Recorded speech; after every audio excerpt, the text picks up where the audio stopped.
E Se quiser quais são... fazer umas perguntas, eu mesmo respondo depois para facilitar. Algumas coisas que as Então, pessoas gostam de perguntar e às vezes eu respondo logo. Mas pode falar. aí, quais seriam essas formas de tratamento? Aí inclui até uma pergunta aqui do Marco e da Marta Azevedo. Doutor, existe algum medicamento inovador para ser incorporado ao tratamento da nefrite lúpica? Ah, tá. Algumas coisas interessantes na ficha lúpica nos últimos anos. Uma é assim, é que a gente, com medo da complicação da nefrite, com às vezes alteração da função dos rins, a gente sempre usou dose muito alta de corticoide, que a gente chama de pulsoterapia de corticoide. O paciente interna, toma injeção na veia 3 dias seguidos, dose altíssima de corticoide, com efeito colateral que a gente conhece de corticoide, de inchar, de ficar com pressão alta, estria, etc. A tendência atual no mundo inteiro, e foi isso abordado também nesse evento, é a tendência a usar doses menores de corticoide. Aquela pulso que a gente usava, doses tão grandes, a gente está reduzindo quase pela metade. E a dose diária também do corticoide, depois da pulso, também tem sido utilizada em menor intensidade. Isso é bom em termos de menos efeitos colaterais com a mesma eficácia. Isso é uma mudança em termos de mudança de paradigma no tratamento do lúpus, mas outras coisas a gente também tem observado em termos de tratamento. O tratamento clássico é com uma medicação muito forte chamada ciclofosfamida.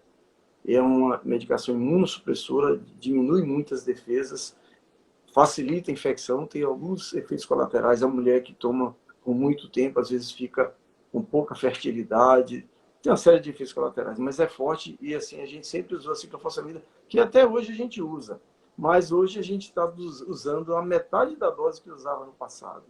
Então, mas ainda usa a ciclofosfamida. E outra medicação que a gente usa demais, não usa mais porque o governo ainda não está liberando, como já deveria estar liberando, que é o micofenolato mofetil. Esse micofenolato tem uma vantagem em relação a esse remédio que eu falei antes, que é a ciclofosfamida, porque ele não causa, por exemplo, na mulher que tem lúpus, que quer engravidar, ele não diminui a fertilidade. Então é uma vantagem. E o problema é que ele é caro. Mas não é caro, eu tenho que pensar no conjunto.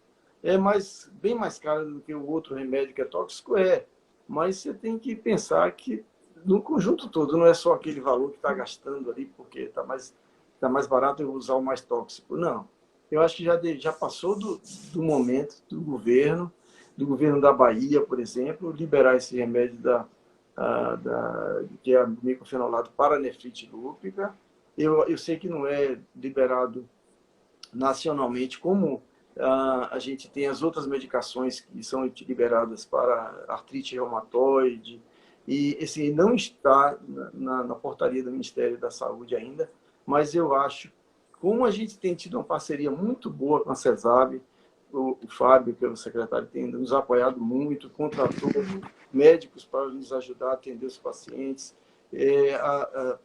contratou, eu digo a CESAB que contratou, o Fábio é só apenas o secretário.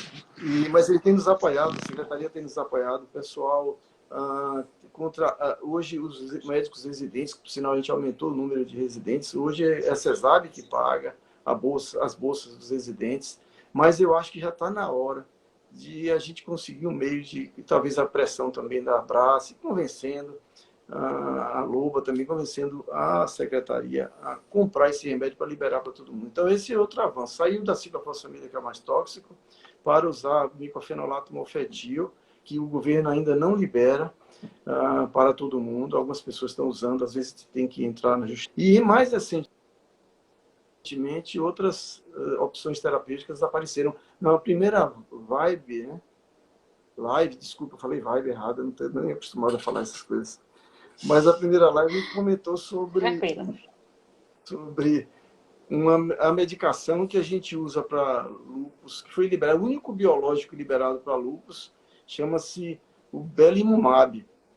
O Belimumab que algumas pessoas estão usando aqui, a gente fez protocolo de pesquisa com o Belimumab, a gente participou do estudo original do Belimumab muitos anos atrás, até hoje tem gente tomando Belimumab sem pagar nada, porque fazendo parte desse estudo. Belimumab, que não, hoje é só liberado, tanto no Brasil como fora do Brasil, apenas para lúpus que tem quadro articular, para poupar corticoide, que tem quadro de pele.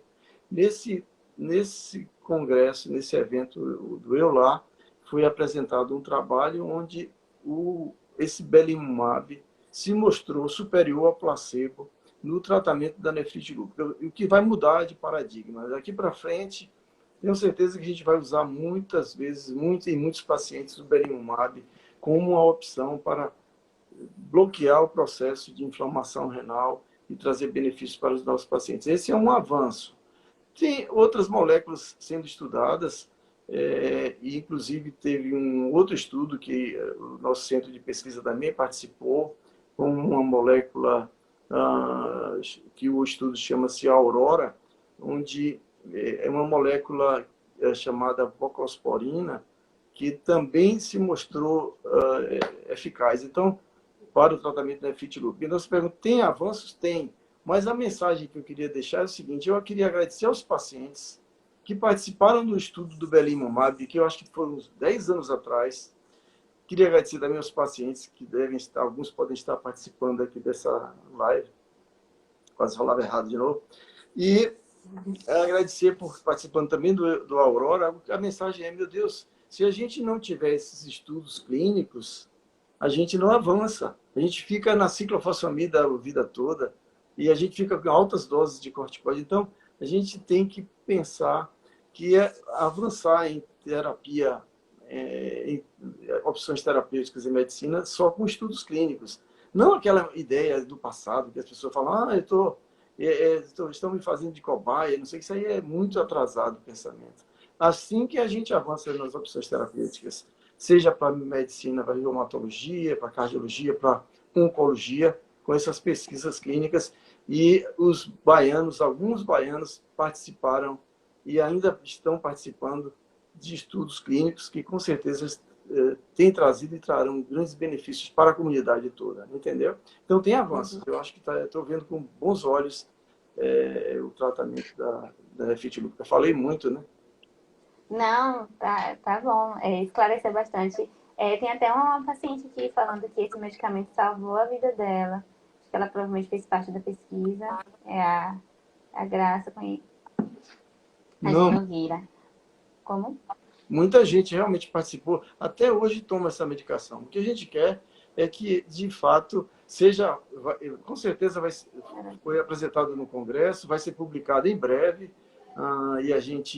E a Bahia participou desse estudo. Isso é muito bom, né? Saber que a gente deu uma contribuição. E quem participou, os louros aí para os pacientes que participaram. E a gente espera que a gente em breve tenha esse remédio acessível, não para estudo clínico só, mas para a população em geral. Ótimo. Ainda em relação, né, ao medicamento, tem algumas pessoas perguntaram se o belimumab substitui os outros medicamentos. Ah, tá. O belimumab não é também assim uma medicação que vai... Eu vou usar o belimumab e resolveu, curou de vez, não é bem assim. Ele contribui. A gente estava discutindo sobre nefrite lúpica, que é uma situação particular que a gente temerosa em lúpus, e saber que o belimumab pode ser usado para um quadro de dor nas juntas, tudo bem, não é tão convincente, porque eu prefiro usar um remédio muito mais barato do que um biológico. Mas saber que o belimumab acrescenta no tratamento da nefrite lúpica, que é ameaçador, é uma situação ameaçadora, eu digo, puxa, isso é muito bom. Mas a gente não tem essa ideia de que vai substituir todos os outros remédios, não. Só a gente sabe que pode diminuir a dosagem do corticoide ou até parar. A gente não vai parar o uso da hidroxicloroquina, por sinal, a hidroxicloroquina nunca vi ficar tão famosa como agora. Primeiro começou sendo do bem, e servia para Covid, não sei o que, agora virou do mal, que está cheio de efeitos colaterais. Mas eu quero até explicar, os efeitos colaterais vistos em Covid, a infecção pelo coronavírus, não aparecem na população de artrite nem de lúpus que tem usado a hidroxicloroquina. A hidroxicloroquina, então, a gente continua usando. A gente não vai deixar de usar protetor solar, a gente tem situações que tem opções terapêuticas que a gente também vai continuar utilizando, mas só em ter alguma coisa que contribua para o tratamento da nefrite lúpica, eu digo, isso é grande avanço, isso é ótimo para a gente como médico e para a população de pacientes. Estão perguntando se esse medicamento tem algum efeito colateral, provavelmente mais acentuado, né? Essa medicação tem, qualquer medicação biológica pode ter alguns efeitos colaterais. Biológico, quando a gente fala em biológico, é um termo assim bem pode ser estranho para algumas pessoas. São moléculas ultra refinadas que a gente utiliza para atacar determinada molécula. Então, assim, por exemplo, anti-TNF é um anticorpo contra uma coisa chamada fator de necrose tumoral. Então, TNF. O belimumab é contra Bliss. Então, é tudo como se fosse não é um tiro de espingarda que sai balinha para tudo que é lado. É uma coisa muito específica. Eu dou um tiro que vai diretamente naquele alvo. Essas terapias biológicas são muito mais caras, não tem dúvida. São remédios ultra caros assim, para a nossa população brasileira, e particularmente são remédios caros, assim como também o belimumab é medicação biológica cara. E tem alguns efeitos colaterais, mas são poucos efeitos colaterais, não são efeitos colaterais que a gente fica amedrontado, não. Essa medicação é segura, como eu falei, a gente vem usando há, acho que 10 anos esse remédio. Agora, não muito, pouco tempo atrás ele foi liberado e no futuro próximo vai ser liberado para uma população maior de lúpus. A medicação é segura. Eu não queria descrever os efeitos colaterais, que são poucos. Eu diria, não teria nem um pouquinho não teria nenhum medo de estar usando esse biológico, assim como eu não tenho medo de usar os outros biológicos. Estão perguntando também se ele reduz os índices de transplantes renais, a medicação. Porque muitos pacientes que possuem a nefrite acabam tendo que realizar transplantes, né? Pois Aí, se no caso, esse medicamento reduziria esse índice. Pois é, a ideia é assim, se você está usando, tem uma ferramenta terapêutica como ele, o belimumab, que também ele não é sozinho, é belimumab com outro remédio, tipo micofenolato, e a doença é grave, você consegue reverter o processo, nossa, o benefício final é você evitar que o paciente venha a desenvolver insuficiência renal terminal, que culmina com fazer hemodiálise e depois transplante. Então, o objetivo de uma terapêutica desse tipo é que o paciente não evolua para perda de função renal. Esse é o benefício dessa medicação, mostrado agora nesse congresso. Nós questionamos agora há pouco se o belimumab substitui os outros medicamentos. Aí uma pessoa perguntou se esse biológico substitui integralmente o tratamento convencional com corticoide e imunossupressores, que pelo que eu entendi, né, o corticoide e imunossupressores são para a nefrite. E no caso, a medicação que não pode ser substituída seria a hidroxicloroquina, o uso de protetor solar, etc. Em relação a isso, como é que seria? Não, desde o primeiro estudo, os 2 primeiros estudos de belimumab, houve essa observação de que ele teria sua